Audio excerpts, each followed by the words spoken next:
It's been a couple days. Not only since, well, one, I posted a video, but you're getting a whole swathe of them tonight.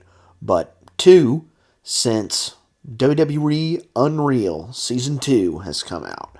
Now, I don't have Netflix, so I've not seen all 5 episodes. However, I know about, the general time frame of which it covers.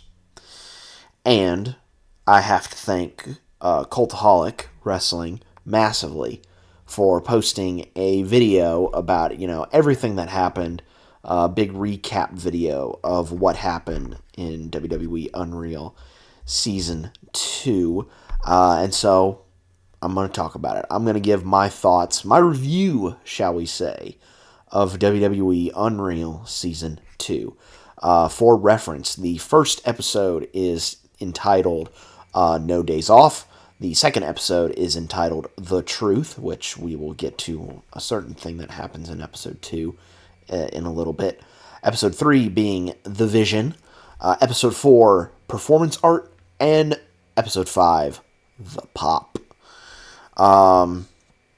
So this season covers pretty much some events that happen at Mania 41, basically the fallout of Mania 41 leading into, next pay-per-views, so on and so forth, and all the events that transpire leading up to SummerSlam, covering both nights 1 and 2. Main stories that they kind of talk about is Becky's return and subsequent heel turn, her program with Lyra Valkyria over the Women's Intercontinental title. Chelsea Green gets a follow-up as well. Talking about, some of the new stars that have come into the roster, like Penta, and people on the rise, like Braun Breaker and stuff. The whole rtruth situation that happened in the summertime where he was told that his contract was not going to be renewed, and then comes back to the company, and they drop the ball with that. And basically, the big story out of the summer, which was the Seth Rollins, is he or is he not injured sort of deal. So I'm not going to cover everything beat for beat, but I'm going to talk about just my thoughts on, what is portrayed in this. Becky, of course, coming back at Mania 41. I also did like the fact that she actually took time to go up to Triple H and try and pitch an idea of how can Bayley still get her moment at WrestleMania, but that didn't happen. So I appreciate Becky for doing that. Kind of talks about, Seth said, Becky's not, she always beats herself up, not being that good in the ring or not being a great mom. And it's not that, my situation in life is similar to, Becky's, but it's I always beat myself up over you could have done this, or you could have done that, or you could have done that a little better. And it's just yes, you can improve, but you're still operating on a pretty high level. I think you could give yourself a little bit of grace. And her program with Lyra during the summer was really good, actually. Having seen their match at Backlash, I think was probably the best one out of the bunch. They talk about, how Becky kind of jumped Lyra early to, kind of dissolve the pop a little bit. And then, of course, talk about Evolution, the triple threat with Bayley added in there, as well as the No Holds Barred match with, them at SummerSlam, and, how kind of things went derailed on that. And Becky says, Lyra's telling me to, just, berate her and, yell at her for all the stuff that she messed up. And it's like, if someone is asking me to yell at them, it's like, the next generation is going to be really, really good. So I'm glad that they highlighted that, because I do think it was one of the better done feuds out of the year for 2025. So I'm glad that got a bit of a highlight. Chelsea Green and her saga, her losing, and then she didn't regain the U.S. title until like way later in the year.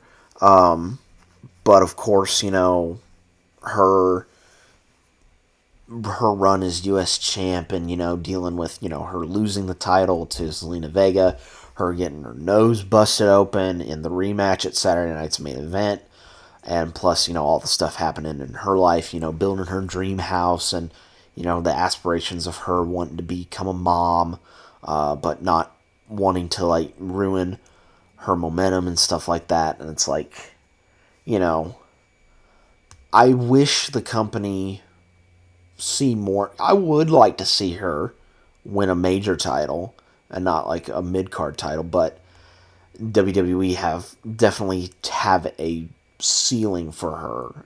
Like Pritchard and Hayes, say like she is the perfect person to make the stars that go on to win those big titles. But I really wish like her and Ethan Page both come up to the main roster and just, have Ethan help her win that major title and have her go on a long reign with that. You could totally do that now. Could totally 100% do that now. But, I'm not in the writer's room, am I? So, yeah. The whole rtruth deal. Of course, Truth, been a long time guy with the company. I'm also glad Road Dogg got a little bit of insight into that episode, because him and Truth go way back to the K Quick days of WWF. Go to TNA with 3 Live and then 4 Live crew. So yeah, they've been friends for a long, long time.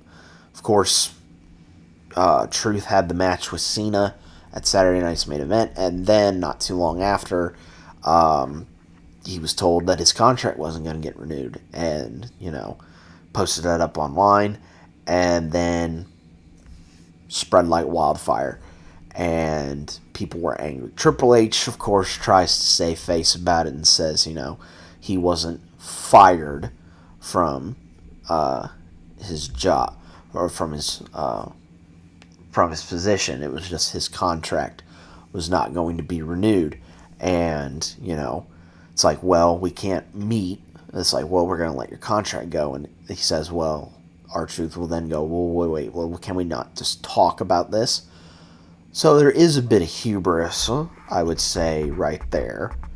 Just a tad of like, if you can't meet someone for being a tenured guy who's been with the company for a really long time, on and off, it's like you can't like do something for him, just like a little bit. I know it's a business, but also loyalty has to play a bit into it as well, I would think, anyway. Just my opinion. So then, of course, Truth ends up signing a new contract, comes back at Money in the Bank, and shaves his hair off. And Triple H even said after his return at Money in the Bank to Truth, it's like, we have something good going on here. And the good that they did with that? Absolutely nothing at all. Sorry, I had to get a little close to the microphone. Yeah, they did nothing with Truth after his return at Money in the Bank, other than one match that he had with Cena on SmackDown, leading into I think Night of Champions, where Cena was facing Punk. That was it. And then of course Truth went back to being goofy Truth. And it's like, you could have done so much with a serious Ron Killings, and you didn't. It's just... Vision also gets highlighted as well. Of course, Breaker being the first person in on that new group with Seth. And then, of course, Reed. And I love the fact that Triple H told him that he was going to be in the Vision, which then led to Braun having a really standout showcase in the four-way for the IC title at Mania, because he knew he was going to be, part of a big storyline going forward. Talk about Money in the Bank. LA Knight gets draxed over the coals over like the finish to the ladder match. But then later on in the doc, or in the miniseries, Triple H praises LA Knight for selling Seth Rollins' injury. So it's like, yin and yang, so to speak. So maybe that's why, Knight's not been getting, because maybe WWE just don't trust him yet. I don't know. But yeah, we get insight into Money in the Bank and all that good stuff. And then we get into our closing stretch here with Seth Rollins, is he or is he not injured?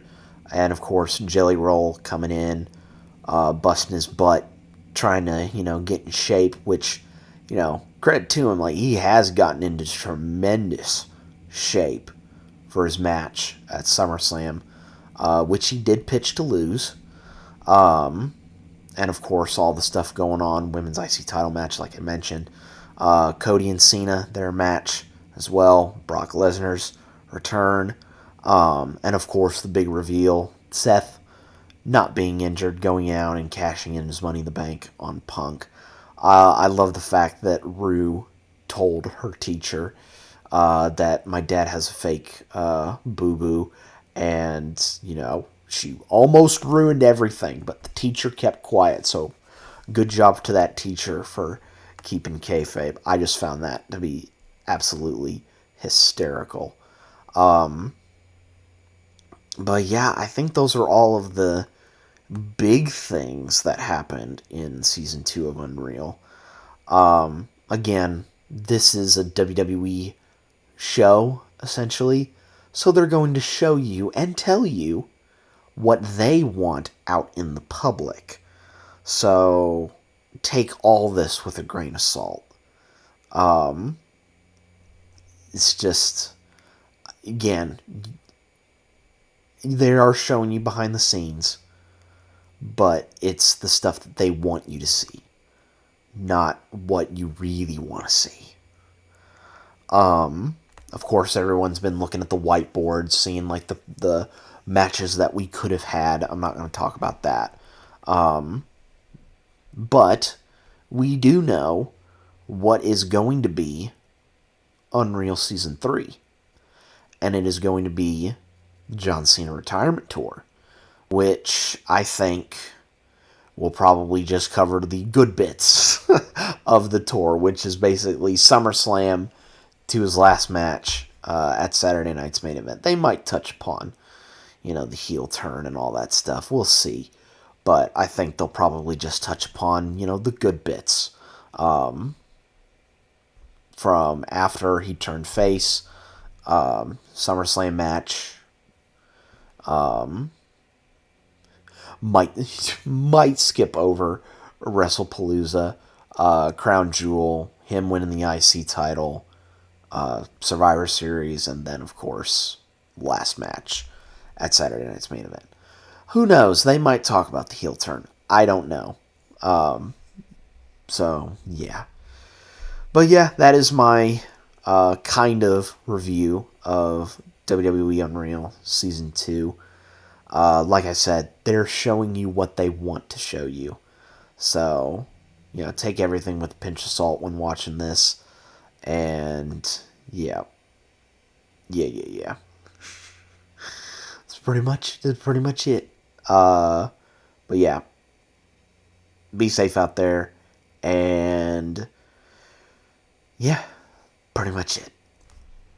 I'll catch you guys next time.